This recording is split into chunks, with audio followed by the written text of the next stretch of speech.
Chapitre 17 Nuit d'orage. La nuit qui a suivi cette soirée idyllique fut bousculée par un orage terrible. Vers minuit, les premiers éclairs ont zébré le ciel de Paris. Lily a rangé sa cuisine avec soin, lavé les verres, les a essuyés. Le reste de la vaisselle sera pour demain matin. Il fait lourd. Elle est un peu fatiguée, mais contente. Il lui semble que tout son monde était heureux d'être là. Peut-être est-ce la présence apaisante des enfants qui a rendu cette soirée si sereine. La petite Claire a fini par s'endormir dans les bras de son papa. Émile a rejoint son bateau, emportant comme un bien précieux sa fille, suivie du sérieux petit Étienne. Lily les a regardés s'éloigner dans la nuit, sans mélancolie. L'orage menaçait, il fallait faire vite. Lily monte lentement les escaliers. Elle voit de la lumière sous la porte de son fils. Il doit lire, certainement. Il s'endort toujours avec un livre. Ce goût pour la lecture lui plaît. Elle n'a jamais eu le temps. Trop de travail, trop de soucis. Et Lucien n'était pas à son affaire avec la littérature. Alors elle ne s'y est pas mise, elle non plus. Aux grandes dames de sa copine Socrate, qui toute sa vie a eu le nez plongé dans un bouquin. C'était son boulot. Belle excuse, lui répondrait Socrate. Il y a aussi de la lumière sous la porte de Mona. Elle doit écrire sur son cahier d'écolier quelques mots étranges et compliqués, ou alors ses impressions de la soirée. La fenêtre de la chambre de Lily est restée ouverte. Le vent se lève et fait voler le rideau en organdie. En organdie. Encore une idée de Socrate. Lily se met à la fenêtre. Elle voit la Seine, la lune qui se reflète dans l'eau. C'est beau. Elle ne s'en lasse pas. Elle respire profondément. La vie est quelquefois plaisante. Pas tout le temps, mais quelquefois. Le ciel s'est couvert de nuages épais. Ça va tomber, Dru. Tant mieux. Ça rafraîchira un peu l'atmosphère. L'été est si lourd. Elle relève ses cheveux, y plante une grande épingle. Faire sa toilette et se coucher. Elle se lave longuement les mains, prend le gant rose tout neuf et épais, le passe sur ses bras jusqu'aux épaules. La fraîcheur de l'eau lui fait du bien. Elle se regarde dans la glace. Il faudrait la changer, elle est piquée. Elle date de son arrivée dans cette maison. Lily se trouve la mine fatiguée. Des cernes bleues se sont installées traîtreusement sous ses yeux. Elle n'avait pas remarqué. Des plis d'amertume marquent sa bouche si pulpeuse autrefois. Lucien lui parlait souvent de sa bouche. Au début, quand ils se sont connus. Après, le tonnerre commence à gronder. La pluie est imminente. Lucien lui disait des mots d'amour quand ils n'étaient que fiancés. Ne pas penser à tout ça. Valentin avait l'air heureux ce soir, détendu. Elle est inquiète pour ces deux jeunes gens, si jeunes justement. Ils s'aiment sans aucun doute, mais l'amour ne protège de rien, ce n'est pas un bouclier. Il n'empêche pas le malheur de vous tomber sur le coin de la figure. Ils s'aimaient avec Lucien. Dieu merci, ce soir chacun est dans sa chambre. La proximité de cette jeune fille est un souci permanent pour elle, pourvu qu'il n'arrive rien de grave. Il faudrait aussi changer l'éclairage au-dessus du lavabo. Cette lumière crue lui donne un teint blafard. Elle a vu des ampoules un peu teintées à la quincaillerie. Elle en achètera une demain. Ainsi, elle aura meilleure mine. Beige rosé. Ce sera joli et ça arrangera son aspect et son moral. Les premières gouttes commencent à tomber. Les éclairs fusent. Le tonnerre s'est rapproché. Lily sourit. Elle aime bien l'orage. Elle a enlevé sa robe, l'a laissée à même le plancher. Elle reste devant la fenêtre ouverte sur la nuit, la chemise de nuit à la main et ne se résout pas à l'enfiler. Elle sent les gouttes de pluie sur sa poitrine, sur son ventre. L'eau lui fait du bien, l'apaise. Si elle avait 5 ans et si elle était à la campagne, elle se mettrait à courir sous la pluie, sans rien sur elle, avec innocence et volupté. Elle sourit à cette idée. Ce ne serait pas convenable de gambader, nu, ainsi sous la pluie, le long du quai de la Tournelle. Elle ferme la fenêtre et s'allonge sur son lit à même le couvre-lit en satin. Il faudra aussi le changer, ce couvre-lit. Il ne lui plaît plus. Elle ira en acheter un autre demain avec Socrate. La pluie bat violemment les carreaux. Lily sourit. Elle est heureuse. Aujourd'hui fut une journée sans malheur. Monsieur Paul est passé par sa chambre. Il a extirpé son pyjama qu'il plie toujours soigneusement sous son oreiller, a saisi sa trousse de toilette et s'est dirigé vers la salle de bain au fond du couloir. Personne, tant mieux. Ce n'est pas un obsédé des ablutions, mais l'orage menace et un passage sous la douche va le rafraîchir et peut-être lui remettre les idées en place. Peut-être. Il enlève ses vêtements qu'il pose sur une chaise. Il se retourne et se voit dans la glace. Il ne fait pas le poids en face d'Émile. Le marinier est beaucoup plus frais, beaucoup plus jeune, beaucoup plus séduisant. Pas de comparaison possible. Cette moustache le vieillit. Il n'y avait jamais songé, mais une moustache peut vous flanquer 10 ans de plus d'un seul coup. Le cheveu est dru, certes, mais commence à blanchir sérieusement. C'est fichu pour lui. Comment peut-il avoir la prétention de séduire la belle Lily avec une tête pareille? Non seulement la tête, mais le reste. Son regard descend et se pose sur sa poitrine, un peu molle. Le poil grisonne, le pli des bras est devenu mou. Le tableau est désolant. Jamais, au grand jamais, M. Paul ne s'est préoccupé de son aspect physique. Il ne savait même pas ce que c'était. Il était lui, un point c'est tout. Et par la faute d'une nuque émouvante, d'une épaule sensuelle, d'un beau regard droit, tout son être chavire. Il ne sait plus quoi penser, il ne sait plus quoi dire, il ne s'appartient plus. Il se trouve moche. Pire, banal. Mais alors, d'une banalité à pleurer. Comme a dit l'autre jour Socrate, comme si j'étais un réverbère. Voilà, ce soir, il est un réverbère. Les éclairs se succèdent, illuminent la salle de bain par intermittence. Monsieur Paul aime bien l'orage. Quand il était petit garçon, comme il était le dernier de la fratrie, il se réfugiait les soirs de tempête dans le lit de sa sœur Juliette, sa préférée. Elle était douce et de 3 ans son aînée. Elle lui avait appris à faire du vélo, à jouer au jeu des 7 familles, lui avait tenu la main quand il avait franchi pour la première fois les portes de l'école maternelle. Aujourd'hui encore, il garde une grande proximité avec elle. Elle est 7 fois grand-mère, a eu une belle vie droite, avec toujours le même homme, Louis, un garçon rencontré à la fac. Ils se sont plu tout de suite et ne se sont jamais quittés. Une belle histoire d'amour. Ils se sont installés à Trouville.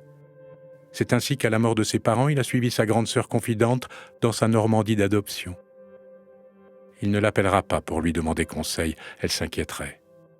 Non. Demain, il téléphone à Georges. L'eau est tiède et douce.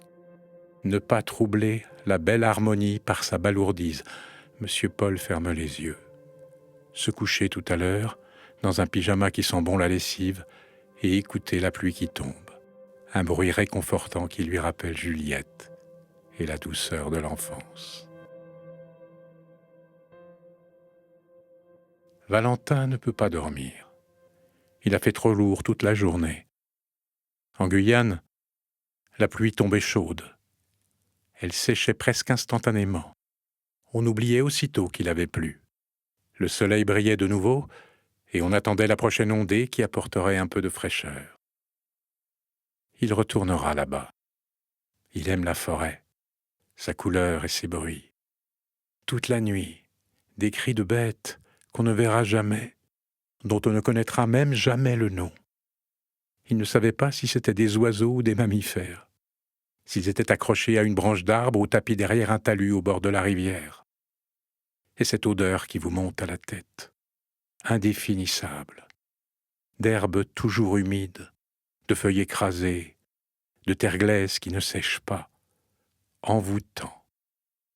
Un gnome ou une fée surgirait de derrière un arbre, personne ne serait surpris. Dans la forêt, tout est possible. le plus merveilleux et le plus effrayant. Cette terrible incertitude fascine le jeune homme. Il a déployé les cartes sur la table. Il les retourne une à une, pourvu qu'elles ne lui apprennent pas de mauvaises nouvelles. Dame de cœur, c'est Mona. Dame de trèfle, c'est sa mère, à garder à portée de la main, mais avec prudence. Des coups sont frappés à la porte. Le tonnerre gronde au loin. Valentin ne répond pas. Il a envie d'être seul. Seul avec les cartes et leur mystère. Roi de pique. C'est embêtant. Il n'aime pas le roi de pique. On frappe encore. Il se lève et va ouvrir. C'est Mona. Elle est seulement vêtue d'un long t-shirt blanc qui lui arrive à mi-cuisse. Elle est pieds nus. Ses cheveux sont défaits. Valentin la contemple. Il aime sa peau transparente. Elle est d'une beauté biblique. Il s'efface pour la laisser entrer. Elle voit le jeu sur la table. Tu fais quoi? Une réussite. Elles te disent quoi, les cartes? Elles ne parlent pas. Elles font des signes, c'est tout. Je suis où, moi? Là. La belle dame, c'est toi. Valentin a refermé la porte. Il tire le verrou. Mona reste un instant sans bouger au milieu de la pièce, puis va à la fenêtre. Dehors, le tonnerre gronde. Mona aime bien l'orage, surtout quand Valentin est là.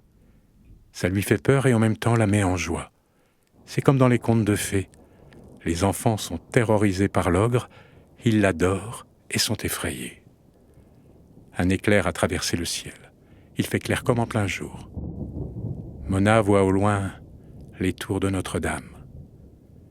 Combien de fois les a-t-elle regardées en pensant à son amoureux? Et cette nuit, il est là. Elle l'attire contre elle. Elle sent l'odeur de sa peau un peu poivrée. Pourquoi tu n'es pas venu me voir? Je t'ai attendu. Ça me gêne à cause de ma mère. Pourquoi? T'as honte? C'est bien nous deux, non? C'est bien, nous deux. Mais pour nous deux seulement. Elle passe ses bras autour de son cou. Elle voit ses yeux qui brillent dans la nuit. Ses yeux grain de café. Il l'embrasse doucement dans le cou. Elle voudrait que le temps s'arrête. La pluie a commencé à tomber et mouille le t-shirt de la jeune fille. Elle rit. Valentin ferme la fenêtre. Quand il se retourne, Mona est assise sur le lit. Elle lui tend la main. Les autres garçons me regardent avec des yeux qui brillent. Et je sais ce qu'il y a dans leur tête. Je ne suis pas comme les autres garçons. Je n'ai pas de chance.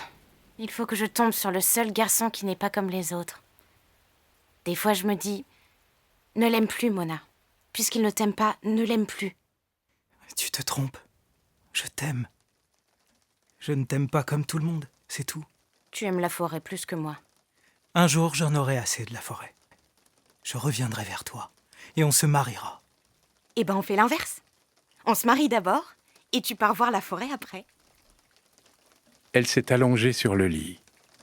Valentin la regarde un instant et se couche contre elle.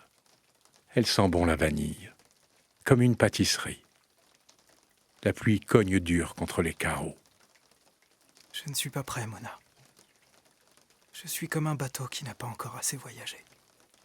Et si je vois un autre bateau qui passe et qui me plaît, hop, je m'embarque moi aussi. C'est un risque. Mais je sais que tu m'attendras. Hein? Tu m'attendras? La forêt me mange la tête. La forêt va te dévorer tout entier. Ne crie pas. Tu vas réveiller tout le monde. Je m'en fous. Ils peuvent se réveiller tous, ça m'est égal. T'es dans ma tête. T'es dans mon ventre. J'ai besoin de te toucher tout le temps, Valentin. J'aime ta peau, là, à l'intérieur de tes cuisses. C'est doux, c'est chaud, ça sent bon. Pourquoi tu sens toujours bon? Tais-toi. Pourquoi je ne peux pas dire ce qu'il y a dans ma tête? Il n'y a pas de honte. Tu es là tout le temps avec ton odeur. C'est comme un piège. Des fois, tu me manques tellement que j'ai mal partout. Et quand t'es là, c'est fini. Tu peux pas t'en aller et me laisser comme ça. C'est pas juste. Touche-moi, s'il te plaît, touche-moi. Calme-toi, calme-toi. Il a posé sa tête contre son ventre et ses mains sur ses reins. Il reste un instant sans bouger. Mona est secouée de sanglots. Comment la consoler? C'est encore une enfant, pense Valentin. Il la prend dans ses bras et la couche sur le lit. Il la berce comme un bébé. Je veux qu'on soit heureux tout de suite. J'ai peur quand tu n'es pas là. Je n'ai que toi au monde, Valentin. Ne m'abandonne pas. Tous les autres t'aiment aussi. C'est pas pareil. Je fais un rêve quelquefois. T'as une grande poche sur le ventre et c'est doux, avec du duvet comme les chiots quand ils viennent de naître. C'est comme une poche de kangourou. Et moi, je suis dedans. Je suis dedans et personne ne peut plus me faire de mal. Jamais. Je voudrais que la poche, elle pousse sur ton ventre, Valentin, pour me mettre dedans. Tu veux bien la laisser pousser? Ça peut attendre un peu. Pas trop. Je veux être vieille avec toi. Toute ma vie avec toi. Et après être vieille. Rien ne presse. Attends-moi, Mona. Je ne te quitte pas pour une autre fille. Je reviendrai toujours vers toi. Laisse-moi partir. Ne fais pas comme ma mère. Ne me retiens pas avec des ficelles. Ouvre la porte et dis-moi, pars. Aide-moi. J'ai besoin de savoir que tu es contente. Que tu dises, je suis contente qu'il soit content. Je ne peux pas rester ici. Il faut que j'aille voir. Après, je ne pourrai plus. Après, je ne m'occuperai que de toi et des petits. Je serai là avec eux tout le temps. Avec toi, ils seront mon rêve. Fais-le pour moi si tu m'aimes. Je ne sais pas si je t'aime. Je ne sais même pas ce que ça veut dire. Je voudrais que tu n'aies que moi au monde. Et quand je ne suis pas là, que tu tombes par terre comme si tu étais mort. Et que même si tu voulais, tu ne pourrais plus jamais t'en aller de moi. Garde-moi au creux de toi, Valentin. Ton odeur remplit ma tête. Calme-toi. Roule-moi. Enroule-moi. Viens au creux de moi. Oublie le monde. Il est là, le monde. Dans le creux de moi. Dans le creux de moi.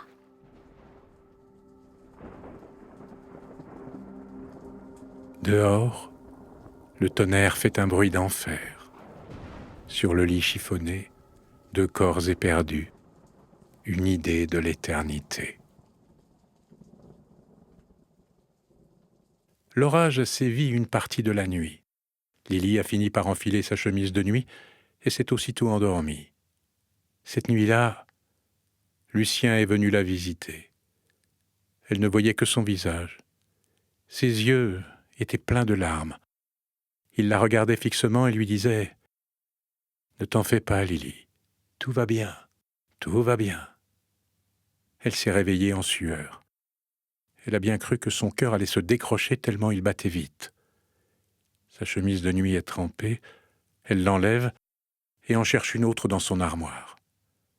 Elle ouvre la porte de sa chambre et se retrouve dans le couloir. La porte de Socrate n'est jamais fermée à clé. Lily entre dans la chambre. Aussitôt Socrate s'assied sur son lit. Lily se glisse à côté de son amie, se pelotonne contre elle et s'endort comme un bébé. Elles n'ont pas dit un mot.